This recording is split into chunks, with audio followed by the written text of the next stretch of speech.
তরুণী হঠাৎ করেই অদৃশ্য হওয়ার এক আশ্চর্য ক্ষমতা পেয়ে যায়। এরপর সে স্বামীর সঙ্গে ব্যাংক ডাকাতির পরিকল্পনা করে। কিন্তু সমস্যা হলো, অদৃশ্য হওয়ার ক্ষমতা যদি হঠাৎ কাজ করা বন্ধ করে দেয়, তাহলে সে শুধু অপদস্থই হবে না, সরাসরি জেলেও যেতে হবে। তবুও এত বড় ঝুঁকি নিতে সে রাজি হয়ে যায়, কারণ পরিকল্পনা সফল হলে সে নিজের স্বপ্নের বিশাল বাড়ি কিনতে পারবে। এরপর অদৃশ্য হয়ে সে স্বামীর সঙ্গে ব্যাংকের ভল্টের দিকে রওনা দেয়। কিন্তু তারা বুঝতেই পারেনি সামনে কত বড় বিপদ অপেক্ষা করছে। স্বামী ব্যাংকের ভেতরে স্বাভাবিক আচরণ করতে থাকে, কিন্তু আসলে সে স্ত্রীর জন্য আড়াল তৈরি করছিল। ঠিক তখনই ব্যাংকের কর্মচারী পাসওয়ার্ড দিয়ে ভল্ট খুলে দেয়, আর সুযোগ বুঝে তরুণী চুপিসারে তার পেছন পেছন ভেতরে ঢুকে পড়ে। ভল্টের ভেতরে ঢুকে সে চারদিকে টাকার স্তূপ দেখে অবাক হয়ে যায়। কিছুক্ষণের মধ্যেই একটি সিফ তার নজর কেড়ে নেয়, কিন্তু সেটি কিভাবে খুলবেই বুঝতে পারছিল না। ঠিক তখনই এক ব্যক্তি সেই সিফ ব্যবহার করতে আসে। অদৃশ্য তরুণীর উপস্থিতি টের পেয়ে লোকটির একটু অস্বস্তি লাগলেও কাউকে দেখতে না পেয়ে সে বিষয়টি গুরুত্ব দেয়নি। কিন্তু হঠাৎ করেই তরুণীর অদৃশ্য হওয়ার ক্ষমতা কাজ করা বন্ধ করে দেয়। মুহূর্তের জন্য সে সবার সামনে দৃশ্যমান হয়ে পড়ে।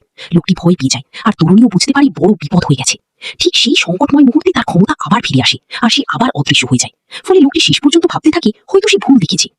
রাতে ব্যাংকের সবাই চলে যাওয়ার পর তরুণী আর দেরি না করে সিফ খুলে টাকার বান্ডিল ব্যাগে ভরতে শুরু করে। যদিও সে খুব বেশি লোভ করেনি, কিছু টাকা ইচ্ছে করে রেখে দেয়। সবশেষে ভারী ব্যাগ হাতে নিয়ে সে জানালা দিয়ে লাফিয়ে বেরিয়ে যায়, আর এভাবেই নিঃশব্দে শেষ হয়